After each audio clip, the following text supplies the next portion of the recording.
Messieurs, je vous laisse conclure cette journée. Parfait. Merci. Donc, je vais me permettre d'introduire, je suis Édouard Beaucourt de la société Tableau. Comme son nom ne l'indique pas, Tableau n'est pas une société française, mais un éditeur de logiciels américain. Je vais me permettre d'introduire notre client Criteo et Damien Lesage qui a la gentillesse de témoigner sur son usage de Tableau chez Criteo. Pour resituer un peu qui est Tableau, les données, comme vous avez pu le voir aujourd'hui et constater depuis quelques temps, sont un peu partout. Elles sont dans des fichiers, elles sont dans des emails, elles sont dans des bases, qu'elles soient performantes, pas performantes, Hadoop ou pas Hadoop. Et le problème, c'est que ces données ont beau être stockées, performantes, gérées avec des indicateurs X ou Y, elles ne sont pas vraiment accessibles pour l'œil de l'être humain. Et elles sont souvent accessibles au travers de requêtage et de choses un petit peu compliquées. Donc le métier de Tableau depuis 2003, c'est d'avoir déposé un brevet qui permet d'avoir une interaction un petit peu plus intuitive et naturelle sur tout type de données, qu'elles soient dans un fichier ou dans une base de haute performance.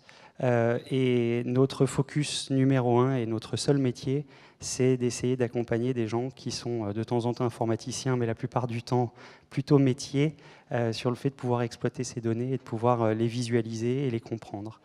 Donc voilà, notre client Criteo est un bon exemple de ce type d'usage, le fait de pouvoir extrapoler, le fait de pouvoir mettre à la main d'un utilisateur une donnée qui de temps en temps vient d'un système de production et qui bien souvent vient d'un système décisionnel. Et il se trouve que chez Criteo, le système décisionnel, c'est entre autres HP Vertica, pour pouvoir ensuite permettre aux utilisateurs en pleine autonomie de consommer des rapports, mais aussi et surtout de partir d'une page blanche et de fabriquer leur point de vue sur ces fameuses données. Damien, merci d'intervenir. Je vais te laisser te présenter. Pas de souci. Et prendre la main sur la suite. Yes. Alors, le pouvoir des données. En fait, quand j'ai vu le titre, je me suis demandé ce que c'était. Juste, j'espère qu'après une journée ici, vous savez que les données n'ont pas de pouvoir spécial. Éventuellement, ce que vous en faites peut en avoir, peut avoir de l'intérêt. Moi, si je suis ici aujourd'hui, c'est pour vous parler de ce que Criteo fait avec Tableau au quotidien, et ceci dans notre écosystème qui est basé sur de très très fortes volumétries. Donc en fait, j'espère que tout le monde sait à peu près ce qu'est Criteo. Juste pour me présenter, donc j'ai rejoint Criteo il y a 5 mois. Je suis dans l'équipe Analytics Infrastructure. Donc en fait, c'est l'équipe qui va s'occuper de mettre à disposition les données analytiques décisionnelles aux analystes, mais aussi les outils. Donc on va parler un peu d'Hadoop, de Vertica, de Tableau. Donc aujourd'hui, en fait, mon but, c'est de vous expliquer comment on en est arrivé à l'état où nous en sommes aujourd'hui. C'est-à-dire comment on a fait pour construire notre système décisionnel, pourquoi on a choisi Tableau et à quels besoins ça répondait et toutes les problématiques qu'on a pu avoir autour et toutes les solutions que ça nous a aussi apportées. Donc juste pour dire 2 mots sur Criteo, je ne sais pas s'il y en a dans la salle qui ne connaissent pas Criteo encore. Il n'y a aucune main qui se lève, on va supposer que tout le monde connaît. Mais en fait, que fait Criteo? Criteo, en fait, ça fait de la publicité en temps réel, basée sur la performance et à très grande échelle. Donc en fait, qu'est-ce que ça veut dire? C'est-à-dire que quand on va voir un de nos clients, on ne lui vend pas de la publicité sur Internet, on lui vend de la performance. On lui prouve que nous sommes meilleurs, on lui prouve qu'on a de la valeur, et tout ça, c'est inscrit en fait dans notre ADN, dans nos valeurs d'entreprise. Donc, qui dit performance, dit mesure, dit BI. Et on se rend bien compte ici que l'analytique prend une part très très importante chez Criteo, due en fait, à notre culture. Donc, je vais juste vous donner quelques chiffres, juste pour que vous puissiez vous rendre compte de ce que ça peut donner. Donc retenez juste en fait qu'en 2014, par exemple, on a affiché plus de 700 milliards de bannières. Donc c'est assez important. Vous vous rendez compte déjà 700 milliards de lignes dans une base. Je ne sais pas si vous imaginez faire quelque chose avec. Ce n'est pas forcément quelque chose qu'on voit tous les jours. Il y a un autre truc aussi qui a défini certaines contraintes pour nous, c'est qu'en fait on a 24 offices, plus de 80 analystes, et donc qui sont répartis sur plusieurs pays. Donc quand on prévoit un plan de formation sur tous ces analystes BI, bah forcément, il faut prévoir des déplacements, que ce soit du formateur ou que ce soit des analystes qui doivent venir à Paris ou ailleurs. Donc ça a été des contraintes avec lesquelles nous avons dû jouer et qui ont aussi impacté le choix de la solution au final. Donc pour en arriver au cœur du sujet aujourd'hui, pourquoi Tableau? Alors, comme toutes les entreprises, on a fait une petite étude, on a étudié les outils du marché, on a analysé, bon, voici les pour, voici les contre, qu'est-ce que ça donne? Nous, ce que nous recherchions avant tout, c'est un outil qu'on allait pouvoir donner aux analystes, donc directement au métier. Pourquoi? Tout simplement parce qu'en fait, on a une entreprise jeune qui grandit énormément vite, qui innove beaucoup. C'est-à-dire qu'on a énormément de nouveaux produits qui vont sortir et qu'on va devoir marketer. Et tout ça, ça inclut forcément des nouveaux indicateurs à créer, de nouvelles analyses à faire, des nouveaux secteurs sur lesquels il faut faire une étude de concurrence, etc. Et donc il était très important pour nous de mettre ça à la main de nos analystes, qui sont en fait le pont entre nos commerciaux qui voient les clients tous les jours, mais aussi l'équipe produit qui va définir en fait la direction de l'entreprise. Donc nous ne voulions pas en gros d'une armée de développeurs qui allaient faire des rapports comme on peut le voir un peu partout. On voulait vraiment que ce soit nos analystes qui puissent directement développer et partager leur tableau de bord. Mais on a quand même dû tenir compte de ce qui existait. On a énormément de données. On verra quelques chiffres après sur la taille de nos données. Et nous voulions donc du coup un outil qui puisse permettre de se connecter directement à notre base de données et de pouvoir faire des requêtes en direct, tout simplement parce qu'on ne pouvait pas se dire qu'on allait extraire les données qu'on a mis dans cette base. On a dépensé de l'argent, on a mis du temps pour pouvoir mettre ces données dans cette base. Donc on voulait pouvoir les utiliser directement. Et d'autres problématiques qu'on peut rencontrer dans tout système d'information, donc authentifier les utilisateurs et restreindre l'accès aux données. J'insisterai pas trop là-dessus, c'est un peu un sujet de geek. C'est pas ce qui est le plus intéressant. Alors, comment on s'y est pris pour faire tout ça? En fait, ça a commencé fin 2012. Et finalement, la première étape, ce n'était pas d'acheter Tableau, de l'installer et de jouer avec. En fait, la première étape de notre projet, ça a été de migrer vers Hadoop. Donc, avant Hadoop, on avait d'autres bases de données plus traditionnelles. La volumétrie devenait importante. Et donc, nous avons dû très rapidement penser à migrer toutes nos données analytiques et tout le data pipeline vers Hadoop. Donc ça, c'est quelque chose qu'on a commencé fin 2012, tout en regardant les solutions du marché pour tout ce qui est outils de reporting, outils d'analyse. Donc début 2013, en fait, fin du premier trimestre 2013, toute notre pipeline en fait était passée de notre base avant dans Hadoop. Donc déjà on était prêt, on avait nos données disponibles dans Hive, on était content. On avait choisi Tableau fin 2012, donc on a commencé en fait à donner Tableau à nos analystes, à une première population d'analystes pour voir ce qu'ils en pensaient, pour qu'ils puissent commencer à jouer avec. Donc ça, je pense que c'était quelque chose d'important aussi pour valider l'adoption. Si on n'a pas pris la décision, nous, qui n'allons pas être utilisateurs quotidiens, mais on a directement mis l'outil dans les mains de ceux qui allaient l'utiliser après. Mi-2013, en fait, on s'est rendu compte que Hadoop, c'était bien, mais que ça n'allait pas suffire à répondre à nos besoins. Notre but, c'est d'accéder à des données grâce à des requêtes interactives, c'est-à-dire des requêtes qui vont avoir des temps de réponse très très courts, et ça sur des milliards de lignes. Donc en fait, on a choisi la technologie HP Vertica. Donc mi-2013, en fait, on s'est attelé à installer notre cluster Vertica et on a encore diffusé Tableau Desktop puisqu'en fait, on avait donné Tableau à quelques utilisateurs, mais très rapidement, d'autres utilisateurs nous disaient « moi aussi, je veux une licence, s'il vous plaît, donnez-moi une licence ». Donc grosso modo, on s'est retrouvé à très rapidement diffuser Tableau un peu partout. Et fin 2013, jusqu'ici on avait testé Tableau Desktop. Là, on s'est attelé aussi à tester Tableau Server pour voir comment ça allait fonctionner et pour que nos analystes puissent commencer à publier des tableaux de bord et à les diffuser. Ça a aussi marqué en fait, la fin, on va dire, de la mise en place de Vertica. Fin 2013, en gros, on avait un data mart dans Vertica et des tables d'agrégat.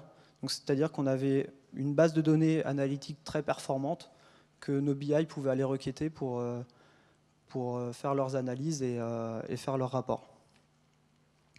Donc ça, c'est un peu les préliminaires en fait, de comment s'est passé le projet. Donc c'est un peu toutes les phases un petit peu incrémentales qui nous ont permis d'arriver déjà à un statut assez mature. Mais ce n'était pas fini, puisque ça a continué encore. Donc début 2014, en fait, on a vraiment mis ce qu'on appelle tableau serveur en production. Enfin, jusqu'ici, on avait un petit environnement de dev qui d'ailleurs existe toujours à ce jour, on ne l'a pas changé, il est toujours là. Donc nos analystes peuvent toujours publier librement dessus, mais on a aussi un serveur de production. Alors juste pour savoir avec quoi on a commencé avec 12 cœurs et 32 Go de RAM, ce qui représente un petit serveur, c'est pas non plus quelque chose de très coûteux à mettre en place. Et on a aussi commencé, puisqu'on voulait très rapidement pouvoir prouver la valeur de Tableau une fois qu'on était en production, on a fait intervenir certains consultants auprès de nos analystes pour qu'ils aient une vraie formation en one-to-one, c'est-à-dire qu'il y avait juste un formateur, une seule personne à côté de son ordinateur, et il recevait du coup de l'aide personnalisée sur plusieurs heures et plusieurs semaines. Donc ça a été notre première approche en fait, de comment on pouvait former nos utilisateurs à Tableau au-delà des ressources que Tableau fournit sur son site via les vidéos. Mi-2014, on s'est rendu compte qu'en fait, notre cluster Vertica avait quand même ses limites. Donc, qu'est-ce qu'on a fait? On a rajouté des serveurs. Donc voilà, on augmente en volumétrie, on propose maintenant plus de serveurs pour avoir des requêtes toujours plus rapides. Et on s'est aussi rendu compte que les sessions one-to-one, c'était sympa, mais que quand on a 80 analystes à former, ça devient vite compliqué. Donc en fait, on a créé des formations Tableau Desktop, donc on peut faire en session de 10 personnes pour accélérer un peu la formation de tout le monde. On a aussi pas mal documenté, donc que ce soit en pointant vers les liens de Tableau, il faut savoir que en fait, rien que le fait que Tableau ait une communauté d'utilisateurs très active, ça nous a finalement économisé des temps de formation, puisqu'il y a beaucoup d'informations disponibles gratuitement. Typiquement, si on a un problème, on pose une question sur le forum, on va dire dans la journée, on a une réponse. C'est assez pratique. J'ai jamais vu ça ailleurs, en fait. Mais on a aussi complété avec des documentations qui nous étaient propres, c'est-à-dire, OK, quel type d'interaction je peux faire avec Tableau Desktop sans faire une requête Vertica qui ne va jamais aboutir. On a une table avec 300 milliards de lignes. On imagine que si on fait un select all dessus, on risque d'avoir des petits soucis, quoi. Donc on voulait savoir quel type d'interaction avec Tableau allait nous générer ce genre de requête pour dire à nos utilisateurs, attention, faites pas ça. Ou s'ils le font, en tout cas, pouvoir le détecter et les arrêter avant que ce soit trop tard. Donc très rapidement, en fait, et on le verra un peu plus tard, mais l'usage de Tableau serveur a vraiment explosé, ce qui fait notre petit serveur de départ, en fait, a très vite saturé. Donc notre première étape, plutôt que de changer de serveur, ça a été de définir des bonnes pratiques, d'améliorer le monitoring pour comprendre ce qu'on pouvait nettoyer, ce qui n'était pas assez performant, ce que nous devrions enlever en fait, de notre serveur de production. Et ça a été vraiment une phase d'optimisation en fait, où on s'était dit, ok, on va dépenser plus, mais avant, on veut déjà optimiser, maîtriser ce qu'on a. Donc c'est un choix qu'on a fait, on n'est pas obligé de faire le même. Mais finalement, même si on a fait ça fin 2014, en début 2015, on s'est dit, bon d'accord, mais là, ça devient trop important, on va devoir migrer de serveur. Donc ça, c'est quelque chose qu'on a fait récemment. Et il y avait aussi une étape qu'on n'avait pas avant, c'est-à-dire qu'on peut quand même extraire des données avec Tableau. Et maintenant, on le fait à partir d'Hadoop et plus forcément directement de Vertica. Juste pour que ce soit un peu plus concret, je vais vous faire voir un peu à quoi ressemble ce qu'on appelle, nous, Analytics Infrastructure. Donc déjà, je l'ai dit tout à l'heure, première étape, on a Hadoop. Donc Hadoop, c'est ce qui va nous permettre de stocker toutes nos données brutes, mais aussi d'effectuer des étapes de transformation. Donc si vous voulez, dans l'ancien monde BI, c'est ce qu'on pourrait appeler notre ETL, nos phases de staging, etc. Donc on s'en sert vraiment pour ça, sachant que on stocke 60 milliards d'événements par jour. Donc ça fait Ça commence à faire beaucoup, pour à peu près 20 teraoctets de données. Donc voilà, tous les jours, on ajoute 20 teraoctets de données à notre cluster Hadoop. Donc forcément, ces données-là, elles ne sont pas encore très structurées. Donc en fait, deuxième étape, c'était de les charger dans Vertica. Donc en fait, dans Vertica, on a un data mart qui est très structuré, qui permet d'avoir des performances acceptables sur des grosses requêtes. Mais aussi, on a aussi industrialisé des requêtes que nos analystes nous avaient envoyées pour faire des agrégats qui soient prêts à l'utilisation et qui permettent d'offrir des performances plus élevées. Donc juste pour donner une petite indication, Vertica aujourd'hui chez nous c'est 49 nœuds, donc c'est 49 serveurs qui vont stocker à peu près 50 teraoctets de données. Ça devrait bientôt grandir, mais pour l'instant on en est à ça. C'est 10 milliards de lignes tous les jours pour un dataset total qui doit faire plus de 500 milliards de lignes à peu près. On répartit sur plusieurs tables, je vous rassure. Et on enregistre à peu près 100 000 requêtes par jour sur Vertica. Donc 100 000 requêtes, c'est quand même assez énorme. Et ça, c'est des requêtes qui sont dues soit à l'utilisation de Tableau, soit en fait à nos BI qui font directement des requêtes SQL dessus. En fait, je me suis amusé à calculer le temps d'exécution de ces requêtes. Ça représente à peu près 4 jours. Donc tous les jours, on exécute à peu près 4 jours de requêtes. Ce qui est assez sympa. Et bien sûr, à la fin de tout ça, on a Tableau.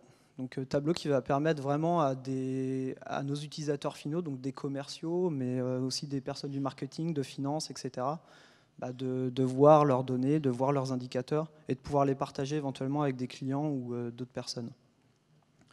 Donc on utilise Tableau, on l'a dit, directement sur Vertica. C'était très important d'avoir des connexions directes à Vertica. Mais on utilise aussi le moteur d'extrait, ce qu'on appelle un extrait de Tableau, qui est en fait un moteur in-memory et qui va nous permettre, pour certains rapports, d'accélérer les performances. On l'utilise juste sur de très faibles volumétries, sur des choses très agrégées. On ne va pas générer en fait un extrait de 40 milliards de lignes, puisque c'est juste pas possible, voire très difficile. Donc juste aujourd'hui, on a 80 analystes sur Tableau, 800 utilisateurs qui se connectent, on va dire, tous les mois. La dernière étape, en fait, jusqu'à très récemment, on faisait les extraits directement de Vertica à Tableau, mais ça nous rajoutait une étape intermédiaire, on n'en était pas très content. Donc maintenant, en fait, on fait aussi des extraits sur Hadoop qu'on va pousser vers Tableau après. Donc tout ça, encore une fois, pour optimiser en fait notre architecture, pour diminuer l'arrivée des données ou tout simplement pour limiter l'utilisation des ressources du serveur Tableau. Donc voilà à quoi ça ressemble aujourd'hui Tableau, niveau gros indicateurs. Donc je l'ai dit, à peu près 800 utilisateurs sur les 30 derniers jours. On a, on va dire en un an, en gros, on a eu 1300 tableaux de bord créés et publiés, et ils sont accédés. Ça représente à peu près 175 data sources, et les 300 extraits que vous voyez ici représentent à peu près 50% de nos sources de données, en fait. Donc vous pouvez estimer que sur 300 extracts, en fait, on va avoir aussi 300 connexions directes à Vertica à côté.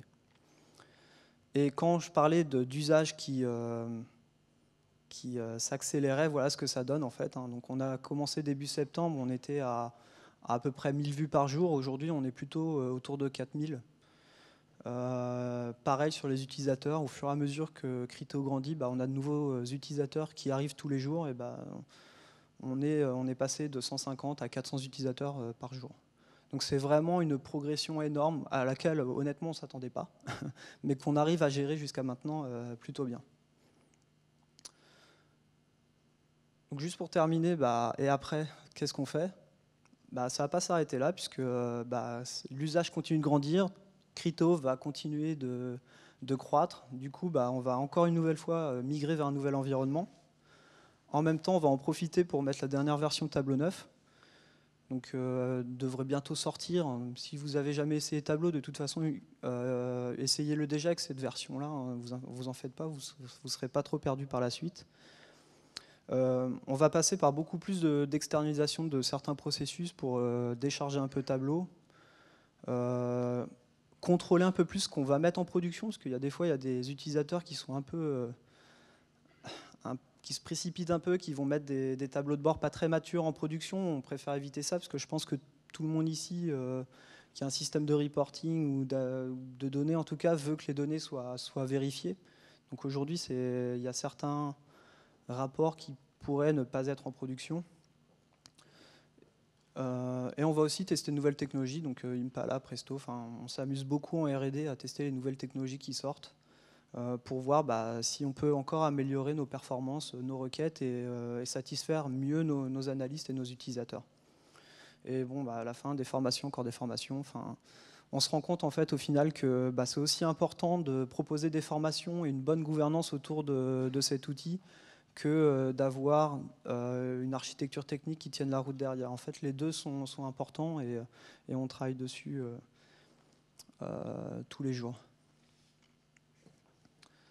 Alors juste, nous recrutons. Donc si jamais vous voulez jouer, vous pouvez me contacter. On sera ravis de vous accueillir chez Criteo. Donc s'il y a des DevOps, ingénieurs, data scientists, n'hésitez pas. Il y aura peut-être une place pour vous à Criteo. Eh ben, merci. Et enfin, les questions, s'il y en a. Et enfin, les questions, s'il y en a, tout à fait. Merci. Attendez, mais c'est super de recruter les gens. Vous avez bien fait de rester. C'était très bien. On m'a forcé, je suis désolé. Est-ce que nous avons des questions pour Criteo?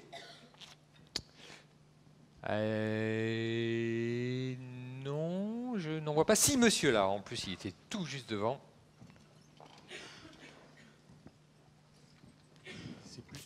Une question pour Tableau.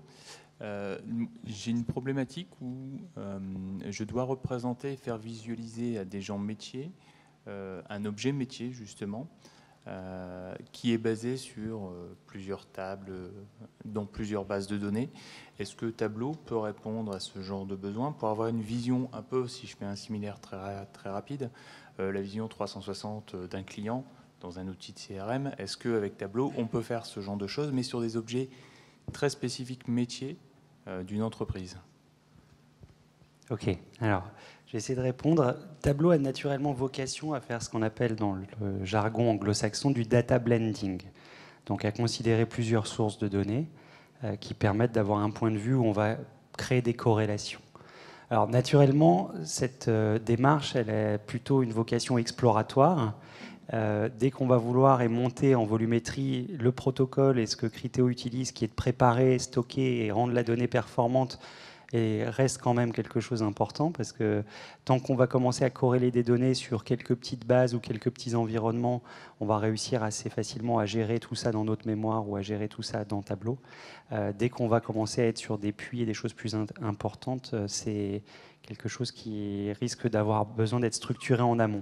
Peut-être juste pour donner une réalité cliente, on a un grand acteur, un grand opérateur télécom en France qui n'aime pas trop qu'on cite son nom, mais je vais me permettre de citer le fait qu'ils sont dans le monde du télécom. Ils ont cette problématique d'analyse 360 et de connaissance client 360 entre leurs offres business, leurs offres Internet et leurs offres d'abonnement téléphonique. Et il se trouve qu'ils font justement ça à cheval sur eux des technologies un peu différentes. Il y a des bases Oracle, il y a un Teradata, et puis il y a également des tables provenant d'un outil statistique qui s'appelle SPSS, qui leur permettent de faire ces corrélations et de faire cette exploration de données pour essayer de réconcilier un point de vue connaissance client 360. Voilà. J'espère que ça répondait à votre question. Merci. Est-ce que nous avons d'autres questions? C'est la fin de journée. Non, oui. Si, on en a trouvé un. Si. Et alors, vous avez l'œil, hein, mademoiselle, parce que je l'ai pas vu, moi. On ne sait pas où se trouve la question. Tout là-haut. Ah, tout là-haut. Bah oui, ah oui.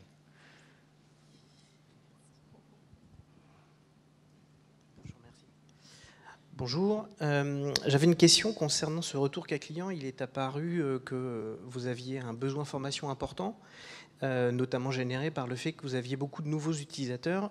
Donc la question s'adresse plutôt à Monsieur Tableau. Est-ce que vous avez des pistes par rapport à cette formation? Je pense notamment au MOOC, au Virtual Learning. Est-ce que vous avez dans votre roadmap une fonction qui va permettre d'améliorer cela? Alors, ce qu'il faut savoir, c'est que Tableau a déjà en place tout ce qui est accompagnement et tutoriel en ligne. On propose une centaine de tutoriels en ligne qui sont des petites vidéos de 3 à 7 minutes qui permettent par thématique de dire voilà, comment je vais aborder un fichier Excel, comment je vais aborder un puits Hadoop, comment je vais faire tel ou tel type de visuel. Donc voilà, on a une centaine de vidéos en ligne et de tutoriels en ligne qui permettent d'accompagner les utilisateurs, qui sont gratuits. On a une deuxième étape, c'est on joue beaucoup de webinars où là on a un peu plus d'interactivité avec les utilisateurs et les nouveaux utilisateurs de Tableau pour répondre à des questions et puis faire travailler sur des cas un petit peu plus précis. Maintenant, j'en viens au sujet Criteo. On a un outil qui est intuitif, qui est naturel, que les gens prennent assez vite en main. Maintenant, on est quand même sur des sujets, des problématiques où de l'accompagnement et de la formation est souvent nécessaire en complément pour aller au-delà de ce qu'on peut imaginer. Donc, on considère que 60% de la découverte de Tableau peut se faire en ligne gratuitement au travers de nos tutoriels et de nos webinars. Et on considère ensuite que le reste, pour devenir un vrai expert et tirer toute la puissance de l'outil, se fait par de l'accompagnement, que bien souvent nos clients mettent en place en interne, comme c'est le cas chez Criteo, mais on a également des partenaires formateurs et des formules de formation expertes faites par Tableau. Messieurs, je vous propose d'en rester là. Merci beaucoup.